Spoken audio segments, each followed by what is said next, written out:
안녕하십니까. 롱테이블 11번째 시간입니다. 10번째 에피소드까지 찍고 한동안 저희가 영상이 올라가지 않아서 좀 궁금해하셨을 텐데 뭐 제가 개인적으로 이런저런 좀 일도 있고 또 이제 10번으로 시즌은 하나가 끝나지 않았을까 하는 생각에 게으름을 좀 폈습니다. 그리고 이제 한 2달 정도 됐나요? 업로드가 안 된 지가. 이제 오늘 또 귀한 분 모시고 11번째 에피소드 진행하고자 합니다. 오늘 모실 선생님은 김동규 선생님이시고요. 한국에서 레비나스 연구로는 권위십니다. 레비나스에 대해서는 뭐 철학만 아니고 뭐 사회학적으로도 그렇고 뭐 문화학적으로도 그렇고 어쨌든 상당히 인기 있는 사상가죠. 궁금해하시는 점도 많을 것이고 레비나스에 대한 이해를 구하시는 분들도 많을 것이라고 생각합니다. 그런 점에서 오늘 시간은 레비나스의 전문가 분을 모시고 레비나스에 대해서 좀 더 심층적으로 알아볼 수 있다는 점에서 귀한 시간이 되지 않을까 싶습니다. 잠깐 김동규 선생님과 이제 오늘의 주제가 될 책에 대해서 말씀을 드리면은요, 오늘 그 토픽이 되는 책은 전체성과 무한 강해라는 책입니다. 그러니까 정확히 얘기하면 전체성과 무한이라는 레비나스의 주저를 강해를 하신 거죠. 대단한 역작입니다. 그러니까 레비나스라는 철학자 자체가 굉장히 난해하고 그리고 굉장히 좀 치밀하고 그렇기 때문에 또 한편으로는 또 이해를 하기에 어려운 점이 많은 게 사실인데 그것을 하나하나 아주 다양한 세컨더리와 그리고 이제 김동규 선생님 본인의 그 어떤 레비나스에 대한 어떤 독자적 해석을 바탕으로 전체성과 무한을 이제 차근차근 하나하나 설명하시는 그런 책이기 때문에 사실 이 책은 짝이 필요합니다. 이 책만 읽으시기보다는 이제 그 전체성과 무한도 번역이 돼서 나왔죠.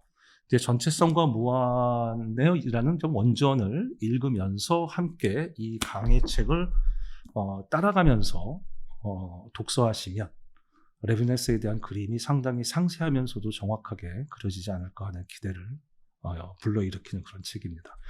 김동규 선생님에 대해서 조금 말씀을 드리면 김동규 선생님께서는 학부는 신학을 전공하셨어요. 총신대학교에서 신학을 전공하시고 서강대 철학과에서 이제 석박사를 하셨습니다. 그리고 오늘 제가 이제 대담을 시작하면서 여쭤볼 텐데, 그리고 이제 루벤 대학과 암스테르담 자유대학에서도 공부를 하고 계시다라고 양력에 나와 있어요. 그게 박사기 전에 공부를 하셨던 건지 아니면 박사 하신 다음에 또 다시 연구차 그렇게 적을 두시게 된 건지 오늘 한번 여쭤볼 생각이고요. 모쪼록 오늘 그 레비나스에 대한 어떤 소개 그리고 또 심층적 이해가 잘 이루어지기를 바라는 마음으로 11번째 롱테이블 에피소드 시작하겠습니다. 여기서 김동규 선생님 모시겠습니다. 선생님 안녕하십니까? 네, 반갑습니다. 반갑습니다. 예. 날씨도 더운데 이렇게 누추한 곳에 찾아주셔서 대단히 말씀을 너무 찾아주셔서 감사합니다. 네, 어쨌든 이게 사실은 앞서 잠깐 선생님이 촬영 전에 뵀을 때 말씀드렸지만 이게 특히 이제 한국의 어떤 지성의 지도에서 이 강해류의 책이 사실 굉장히 절실히 요구됨에도 불구하고 사실 출판사 측에서도 상당히 좀 몸을 사리는 그런 류의 기획이고 그런데도 아주 대담하게 강해책을 내놓으셨어요. 이게 어떻게 출판되게 된 어떤 배경 같은 혹은 히스토리가 있을까요? 아무래도 이제 레비나스의 주저라고 해도 뭐 과언이 아니겠죠. 전체성과 무한. 항상 레비나스는 제가 곁에 두고 읽고 또 이제 국내에 많이 좀 알리고 싶은 철학자 중에 한 명입니다. 그러다가 제가 이제 다른 이제 단체, 인문학과 신학연구소 에라스무스라는 단체가 있는데 다시 한번 말씀. 인문학과 신학연구소 에라스무스라는 단체가 있습니다. 그리고 이제 그 전에 이제 다른 외부 단체에서 뭐 철학교 짓다라거나 다중지성의 정원이라거나 이런 데서 전체성과 무한을 먼저 이 책이 번역서가 나오고 그래서 이제 번역서가 나기 때문에 대중들과 읽을 수 있겠다라는 생각이 때 강의를 몇 번 했습니다. 긴 강연들을 했었고 그러고서 이제 방금 말씀드린 그 에라스무스한 단체에 이제 한 달에 한 번 이제 구독자들한테 어떤 뭐 철학적인 어떤 노트라거나 이런 게 뉴스레터 같이 네, 그렇게 보내는 게 있어요. 그래서 제가 한 달에 한 번씩 이 전체를 1강부터 해서 거의 매달 물론 이제 제 바쁘면 좀 못 쓴 달도 있긴 하나 그렇게 해서 쭉 한 2, 3년 제가 그걸 보내드렸던 것 같아요. 그 단체의 요구와 맞춰가지고 그 원고들을 바탕으로 해서 또 제가 강의했던 내용들을 모아서 많은 수정을 거쳐서 그렇게 해서 이제 나오게 된 책입니다. 그러면 일단은 착수 이전에도 선생님의 원고가 쌓여 있었고, 예, 강의를 하면서, 예. 그리고 착수를 요이땅 하고 나서는 얼마 만에 책이 나온 건가요? 한 3년 어이구야. 정도는 걸린 것 같은데요. 예, 예. 그 이후에 수정하고 편집한 시간들이 많이 있었기 때문에, 예. 그야말로 절차탕마하신 저작이로군요. 예. 사실 뭐 레비나스가 특히 이제 저 학부 다닐 때, 네. 그 90년대 초반에 네. 철학과 생들에게 네. 선풍적인 인기를 끌었던, 지금은 오히려 약간 좀 예. 약간 유행이 좀 지난 느낌도 예. 사실 있긴 한데, 그때에 이제 누구나 다 좀 이런 좀 설명을 좀 해줄 수 있는 누군가가 있었으면 좋겠다. 물론 에비던스가 와서 해주면 제일 좋겠지만 어쨌든 있었으면 좋겠다라는 생각을 참 저도 많이 했었고, 그 당시에 공부했던 동료들도 많이 했었을 텐데 이 책이 그때 나왔으면 얼마나 좋을까 생각이 드네요. 그 선생님께서 레비나스를 전공하시게 된 배경이 있을까요? 선생님 원래 박사학위 논문은 리케르와 마리옹으로 쓰신 걸로 제가 알고 있는데, 물론 뭐 사실 통하는 데가 있습니다만 그래도 지금은 거의 레비나스 전문가처럼 되어 있으시잖아요. 제가 보니까 그 윤리와 무한도 번역을 하셨고, 그리고 그 외에도 레비나스의 저작들의 상당수를 번역을 하셨고, 어떤 계기였을까요? 저는 이제 학부 때 뭐 자연스럽게 제 공부했던 시절을 얘기할 수밖에 없을 것 같은데요. 학부 때 신학을 공부를 했습니다만 가깝죠. 사당동인 총신대학교 목사가 돼야지 하고 실제로 이제 와서 공부를 하는 와중에, 근데 제가 이때 공부를 하면서 흥미를 느낀 건 철학이 있어요. 총신대학교가 뭐 굉장히 보수적인 학교로도 알려져 있긴 하지만, 보수적인 신학을 가르치는 또 굉장히 철학적인 학교입니다. 이제 손봉호 교수님, 우리나라에 가장 최초로 제가 확인한 건 최초로 레비나스의 글을, 짧은 글이지만 글을 내신 게 손봉호 교수님이었을 거예요. 서울대학교 예전에 사회교육과 기독교 시민운동 많이 하시기도 하고. 그죠? 왜 그 아들이 손하철 교수님? 손하철 교수님. 지금 한동대. 한동대. 저랑 고등학교 동창. 그러셨구나. 예. 서로 잘 모르지만. 그래서 이제 그분이 이제 총신대학교에 암스테르담 자유대학교 유학하고 처음 이제 교수생활 시작한 게 총신대학교. 그 이후로 철학 전공 교수님도 계셨어요. 쭉. 그래서 마치 옛날 대학 신학, 옛날 뭐 14세기, 15세기, 16세기의 그 학교처럼, 대학처럼 철학부, 신학부 있듯이. 맞습니다. 신학대학에서는 가장 철학 전통이 강한 학교 중에 하나, 우리나라에서. 제가 했을 때도 뭐 철학 수업을 거의 부전공 이상 들었던 것 같아요. 그렇게 해서 많이 개설이 됐었고, 철학 가르쳐 주셨던 뭐 신구원 교수님이나 장성민 교수님이나 다 이제 또 프랑스에서 공부하시고, 또 네덜란드, 캐나다 이런 데서 공부하시고, 유럽 철학을 많이 가르쳐 주시던 와중에 그때 이제 레비나스에 대해서도 조금 듣게 되었고, 또 제가 학부 이제 신문사에서 일을 했어요. 학보사에서 일을, 그때 총신대보라고 그때 이름 부르셨었는데, 그때 이제 제가 인터뷰 같은 걸 많이 했었습니다. 기자니까 아무래도. 그렇겠죠. 그때 저는 이제 학술 지면을 맡았는데, 그때 제가 인터뷰 가장 인상 깊었던 또 인터뷰 이렇게 기억나는 게 이제 강혜환 교수님 인터뷰를 했었어요. 그렇군요. 서강대학교 그 강혜환 교수님 연구실에서 아직 기억이 나요. 그렇습니까? 그때 레비나스도 더 많이 전해 듣게 됐죠. 실제로 이제 대화하면서. 그러면 그때 이제 나왔던 시간과 타자. 이런 거를 읽으면서 레비나스 철학이 서양 철학에 이런 이제 항상 이제 신학이나 뭐 이제 이런 걸 공부하면 항상 화두가 되는 주제 하나가 이제 이웃사랑일 거예요. 이웃을 우리가 어떻게 돼야 되느냐. 근데 이제 철학적으로 이제 저는 이제 신학적으로 접근하기보다는 그걸 철학적으로 좀 더 어떤 신학적 전제를 좀 괄호쳐 놓고 접근하는 그런 철학의 방식에 더 흥미가 있었는데. 근데 이제 레비나스 철학이 타자, 이웃의 문제, 그다음에 책임의 문제, 이런 것들을 뭐 어렴풋해가는, 근데 몰랐지만, 하는 상세하게 잘, 섬세하게 접근하는 걸 보고서, 그때 이제 시간과 타자를 읽고, 영어로 아마 그때 전체 성모원을 읽었던 것 같은데, 프랑스 몰랐으니까. 물론, 아무것도 잘 모르고 읽었습니다. 그러면서, 이제, 대학원에 가면서 이제 전공을 철학으로 바꾸고, 그러고서 그 당시 이제 수도교 교수님이 전체 성모원을 야구 수업을 하시던 게 있었어요. 그때 또 들을 수도 있었고, 가야성 이미 그때는 이제 레비나스 수업 더 이상 안 하셨을 때예요. 그렇지만 수업 중에 늘 자주 언급을 해주셨죠. 칸트와 이런 견주어서, 또 마리옹과 견주어서. 그러면서 자연스럽게 또 습득을 많이 하게 되었습니다. 근데 이제 그 당시에 처음에는 제가 실제로 IP나 학업 계획서에 들어가면 이제 레비나스 논문을 쓰겠다라고 이제 들어가는데, 지도 교수님, 이제 강양 교수님, 훈련에 별로 도움이 안 된다. 철학적 훈련에. 그래서 이제 바꿨어요. 석사 때는 리크를 쓰고, 박사 때는 마리옹을 한 사람이 우리나라에 없기 때문에, 이게 학술적 기여가 되려면, 그 당시에는 오히려 이제 선생님이 대학원 쓸 때 마리옹을 하셨었어요. 그래서 자연스럽게, 근데 마리옹도 너무 재밌어가지고, 요걸 내가 해야겠다라고 하고서, 하지만 저는 늘 곁에 두고 읽는 철학자였습니다. 이제, 푸코가 했던 얘기 중에 재미난 얘기가 있는데, 이 철학자들에게는 글을 쓰지 않지만, 물론 저는 이제 레비나스의 글을 쓰긴 합니다. 나는 글을 써보지 않았지만, 항상 곁에 두고 있는 철학자였다. 그게 니체와 하이데거다라는 말을 한 적이 있어요. 저게 또 그랬습니다, 그때는. 전공은 아니었지만, 곁에 두고 있는 철학은 항상 레비나스였습니다.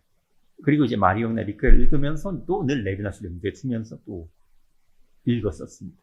그리고 이제 박사를 받은 다음에는 제가 좀 자유롭게 또 제 연구 영역을 펼칠 수 있기 때문에 저는 제가 이제 프랑스 현상학을 한다. 큰 틀에서.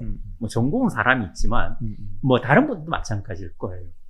난 현상학자다. 나는 철학자다. 나는 분석 철학자다. 라고 말씀한 것처럼 저는 이제 현상학자다.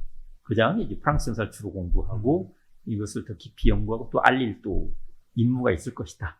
라고 생각을 했기 때문에 학위를 받고 이제 본격적으로 좀 더, 레비나스를 더 많이 읽기도 하고 강의도 하고 그러던 차에 전체성과 무한은 한번 좀 넘어보고 싶은 제 스스로도 넘는다는 게 뭐 극복이 아니라 한번 올라보고 싶은 책에도 썼습니다만 등정을 해보고 싶은 산이었습니다. 그래서 그 정도로 중요한 책이라고 또 제 나름 생각을 했기 때문에 이제 그 결실로서 이제 레비나스 연구를 한 꼭지 또 그다음 또 펼쳐지겠습니다만 한 꼭지 마무리하는 심정으로 이 책을 써서 이제 좀 사람들과 좀 소통을 하고 싶다라는 그런 생각을 이렇게 펼치게 된 거죠. 네.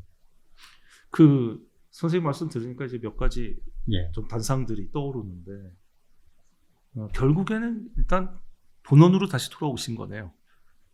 예. 첫 번째 처음 관심 가졌던 철학자니까. 물론 뭐 관련이 전혀 없지도 않고 물론 마리옹도 아주 재미있어 하셨고 하지만 어쨌든 처음에 서강대 철학과 대학원에 가실 때의 그 어떤 의지로 다시 돌아오신 그렇게 그런 면이 있네요. 그리고 아까 푸코 말씀하신 것도 저도 참 크게 동감하는 것이 지금은 사실 저는 굉장한 반해결주의자인데 과거에 이제 아주 열성적인 해결주의자였습니다. 그래서 이제 어떤 얘기를 많이 들었냐면 제가 석사 때 동양 철학을 전공했고 성리학을 전공했는데 제가 무슨 글만 쓰면 외피는 주희나 아는다 해겔이다 뭐 이런 얘기 많이 들었어요. 해겔을 한마디도 하지 않았대.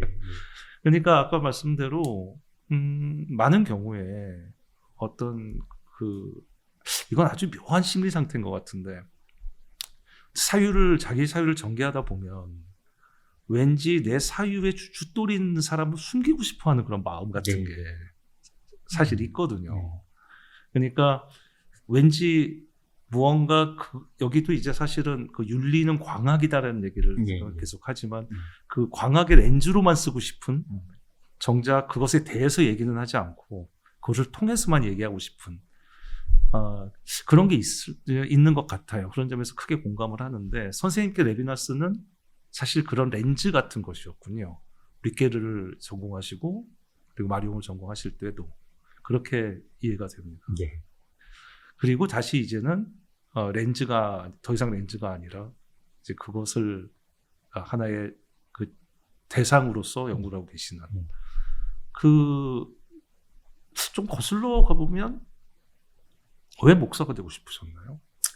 뭐 간단한 이유죠. 신앙을 갖게 됐었어요. 제가 뭐 그 전에 관성적으로 어렸을 때부터 교회 이미 뭐 있잖아요.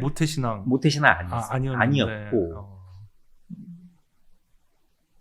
가볍게 들어주십시오. 이 얘기는 네. 아버님이 이제 교회를 나가신 분이 아닌데 이제 어렸을 때 돌아가셨어요. 어렸을 때 돌아가시 직전에 교회를 가자고 하셨어요. 모르겠어요. 왜 그 말을 하셨을까?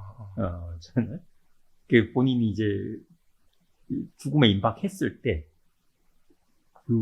어떻게 그런 생각을 하셨을까? 어떻게 그런 신앙을 느끼셨을까? 좀 궁금해요.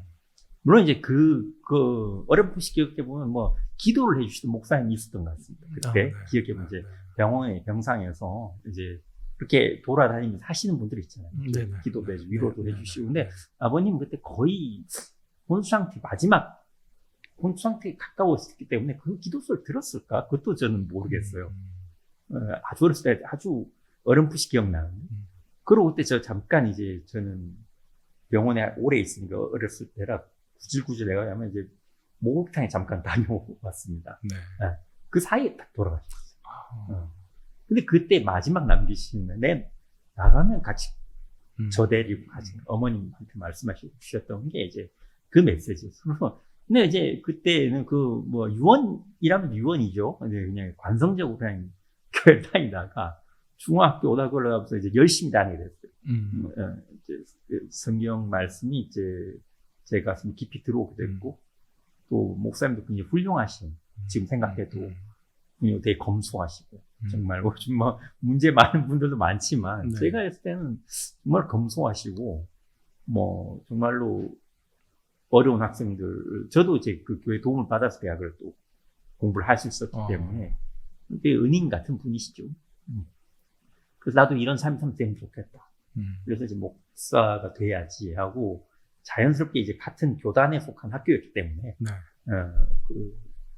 이 총신대학교 가게 됐는데 오히려 가서 이제 여러 공부를 하게 되지 않습니까? 근데 그때는 저는 너무 즐거웠었어요. 그때는 지금 같이 이제 진영이 지금 많이 사회에 나눠진 시대인데 그렇지 않았어요. 그렇게 뭐 보수적인 지향이 있지만 그것을 강요하는 그런 분위기도 아니었고, 그래서 동아리도 많았었고 때문에 공부를 좀 자유롭게 했던 거예요. 또 학부가 기자였기 때문에 학교 안에만 머무르지 않고 바깥의 목소리를 또 많이 들을 수 있는 계기들도 있었고 했기 때문에 그래서 어쨌든 목사가 어쨌든 그런 이제 다시 돌아가자면은 그런 개인적인 경험 때문에 목사가 되려고 했고 신학을 하다가 이제 철학으로 바꾸게 된 거죠.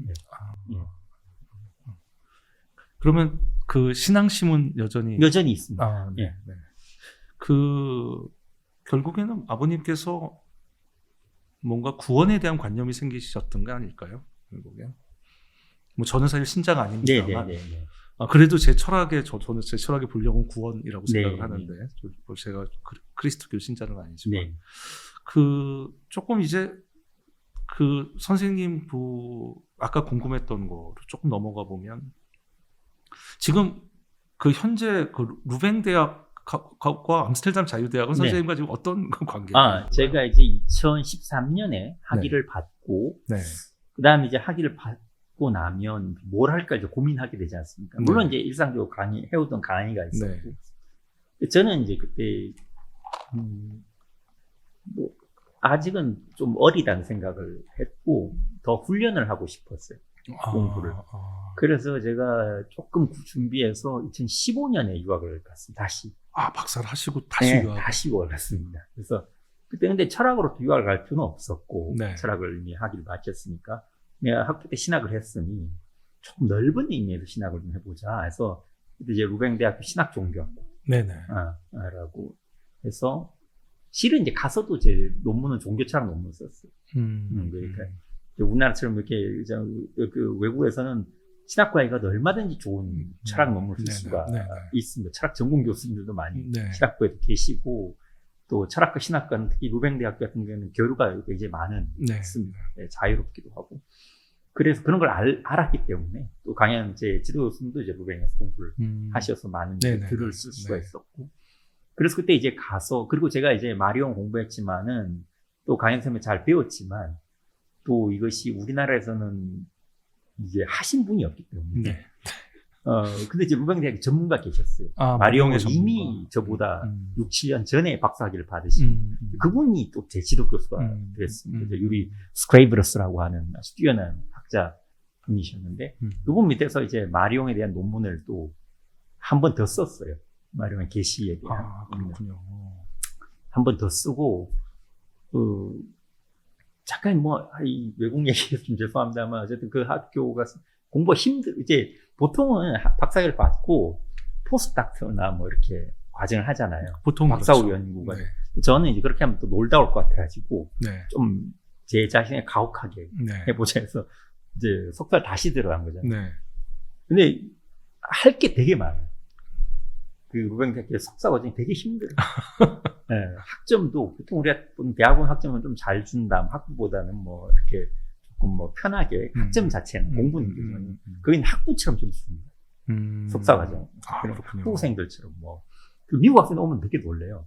이게 20점 만점인데 뭐 한 12점, 13점, 14점 줘놓고서 교수는 잘 줬다고 뭐 이렇게 하거든요. 그 미국 학생들이나 한국 학생들이 쇼크를 먹죠. 그래서부터 이 점수 가지고 어떻게 하지? 이렇게 그렇게 점수를 줍니다. 가뜩이나 한국은 학점 인플레이션이 심하잖아요. 있지 않습니까? 특히 대학원은 말할 것도 없고. 어떤 수업은 뭐 절반이 그냥 떨어져서 재수강하기도 합니다. 요즘은 이제 그런 할아버지들 좀 많이 은퇴가 좀 덜하다고는 덜한 것 같긴 한데 그래도 여전히 남아있고 이제 그렇게 해서 제가 기억이 맞으면 20점 만점에 평균 13.6점이 넘어야 박사과정 진학을 할 수 있어요. 그 학교 내에서. 그냥 뭐 어떻게 해서 넘었어요. 저도 그 학점 너무 꾸나게 아까워가지고. 그럼 이제 박사 공부를 한번 더 해보자. 그래서 근데 이제 아내랑 저는 뭐 이제 재정적으로도 어려웠고 아내도 제 직장이 있기 때문에 저 혼자 갔었거든요. 방학 때만 잠깐 들어왔던. 대단히 이해심이. 맞습니다. 그래서, 근데 그래서 저는, 좀, 같이 못 쓰네, 좀 아쉬워요. 떨어져서 있었던 거. 어쨌든, 그렇게 그 얘기를 길게 할 수는 없으니까. 괜찮습니다. 그러고 이제 아까워서, 이 공부는 더 하고 싶은데, 벨기에 계속 있을 수는 없겠다. 그래서 돌아와서 보니까, 남처럼 자유대학교 같은 경우는 최근에 이제 체류를 하지 않아도 체류를 하지 않아도 가끔 이제 한 번씩 물론 제가 건너가긴 했습니다만 그리고 이제 학기가 우리나라처럼 1학기, 2학기 돼 있는 게 아니라 쿼터제로 6주, 7주 이렇게 끊어놨어요. 그러니까 몰아서 수업을 들을 수 있는 거죠. 그러면 이제 비자를 따로 받지 않아도 단기간에 수업을 저도 이제 그렇게 수업을 듣고 그리고 이제 박사 논문을 하나를 좀 더 쓰고 있어요. 그렇게 해서 거기는 이제 종교신학과인데 그래서 이제 루뱅도 저는 이제 가서 이슬람 수업도 들었고 불교 수업도 들었어. 그러니까 신학 하나에만 갇히지 않고 물론 이제 루뱅이 훨씬 더 가톨릭한테 강하긴 한데 암스테르담 대학 때는 오히려 종교학이 조금 더 강하긴 하고 그런 차이는 좀 있습니다만은 그렇게 종교에 대한 시야도 넓히고 또 제가 배웠던 신학도 다시 점검을 할 수 있고 여전히 이제 종교 철학과 관련한 제 관심을 또 넓힐 수 있기 때문에 그렇게 이제 공부를 좀 더 하다 보니 이렇게 자유대학까지 넘어가게 된 거죠. 그 사이에 또 이제 또 현상학 공부를 했으니까 또 루뱅에 있는 후슬 아키브에서 공부를 하고 싶어서 연구원으로 좀 몇 달 머물렀던 적도 있습니다. 공식적으로. 비지팅 스칼라로 해가지고. 그래서 후솔 아카이브에서도 제가 좀 공부했었고요. 그렇게 이제 이어져 온 게 제 공부 예정입니다. 루뱅은 독일하고는 많이 다른가 봐요, 학제가. 그러니까 네. 코스웍이 확실하게 존재하는. 예, 박사는 없는데. 박사는 석사는. 그러니까 석사 때 2배로 한다고 보시면 쉽게. 박사, 알겠습니다. 우리나라에 석사 박사 나누는 코스웍을 석사 때 제가 6과목씩 들었거든요. 한 학기에. 6과목. 6과목을 들었어요. 그러니까 이게 뭐. 이렇게 떠다니겠네, 학생들이. 너무 힘들죠. 그걸 듣고 있으니 얼마나 힘들겠어요. 그러니까 그게 사실은 저로서는 상상이 안 되는데 저는 코스웍을 너무 싫어했기 때문에 힘들었습니다. 누구나 사실은 코스웍은 힘들어 하잖아요. 그런데 그 코스웍을 다 맞춰서 박사를 하셨는데 또다시 그 코스웍을 하러 그거는 보통 그 뚝심이 아니고는 불가능한 일인데요. 모르셨던 거 아니에요, 혹시? 그런 줄은? 그 정도 할 줄 몰랐는데 저도 좀 더 갈고 닦아야 되겠다는 생각도 했고 자연스럽게 외국어도 좀 늘겠다는 그건 굉장히 큰 포인트겠네요. 생각을 뭐 지금 외국 잘 못하긴 합니다만은 더구나 루뱅은 뭐 어쨌든 프렌치, 프렌치도 젊은 수 있었고 영어를 다 할 수 있으니까 프랑스 수업도 들었었습니다. 근데 프랑스어를 영어로 바꾼 수업이 더 힘들긴 했는데 그리고 이제 일반 과정은 다 영어로 이제 하는 인터내셔널 과정이었고요. 그리고 이제 당연히 네덜란드 사람들은 뭐 영어를 굉장히 잘하니까 거의 모국어에 가까우니까 영어를 할 수가 있었고 그런 이제 훈련 차원에서 저는 하다 보니 조금 더 해서 글을 한번 더 써보면 좋겠다 해가지고 지금까지 이어져. 그래서 한국 제 연구하면서 따로 시간을 좀 짬을 내서 여전히 박사 논문을 조금씩 쓰고 있어요. 이건 대단한 생산력이시네요. 뭐 생산력이라고 하는 게 사실 약간 오히려 생산력이란 말로는 좀 부족한 것 같은데 다른 공부하는 사람들은 저를 포함해서 번역서 하나 내는 것도 끙끙대면서 내는데 그 숱한 번역서를 내시고 더구나 이제 원전 번역인데 그리고 또 이런 강해 같은 이런 또 큰 역작도 내시고 거기다가 박사과정에서 지금 논문도 쓰고 계시니 역시 여기 전체성과 무한 강해 앞에 에피타프 보면 여기 부인에게 바친다고 되어 있는데 그럴만하네요. 이 책은 꼭 그러고 싶었어요. 네. 이 책에 꼭 그걸 쓰고 싶었습니다. 부인의 지원이 없이는 도저히 안 되는. 그렇군요. 이제 대충 이제 선생님께서 어떻게 얼마나 또 진지하게 공부를 하시는지 또 어떻게 공부를 해 오셨는지 아주 재밌는 에피소드였습니다. 레비나스로 넘어가 보겠습니다. 현대 지성사에서 레비나스가 가지는 어떤 의의랄까, 어떤 그 지형도에서의 위치랄까 이런 거를 간단하게 말씀해 주시면 어떻게 말씀해 주실 수 있을까요? 이게 뭐 쉽지가 않습니다. 이렇게 지형도와 한해서 어떻게 레비나스를 위치 지을 수 있을까.